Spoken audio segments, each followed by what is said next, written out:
সম্মানিত ভিউয়ার্স, আসসালামু আলাইকুম। আশা করি সকলে ভালো আছেন। আলহামদুলিল্লাহ, আমিও ভালো আছি। তো আপনার বাজেট যদি 7 লক্ষ টাকা থেকে থাকে, তাহলে সেম এভাবে একটা বাড়ি নির্মাণ করে নিতে পারেন। তো এই বাড়িতে আছে 3টা বেডরুম এবং 5টা জানালা এবং 5টা দরজা আছে। আর একটা বড় একটা বারান্দা আছে, বাসার ভিতরে ছোট্ট একটা বারান্দা আছে। তো আপনার বাজেট যদি 7 লক্ষ টাকা থেকে থাকে, তাহলে আপনি সেম এভাবে একটা বাড়ি নির্মাণ করে নিতে পারেন।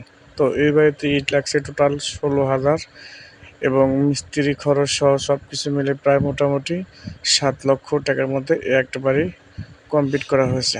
তবে সামনে কিন্তু কয়েকটা গ্রিল বাদ আছে, আরও 1000 বেশি টাকা হলে টোটাল গ্রিলের কাজ কমপ্লিট হয়ে যাবে।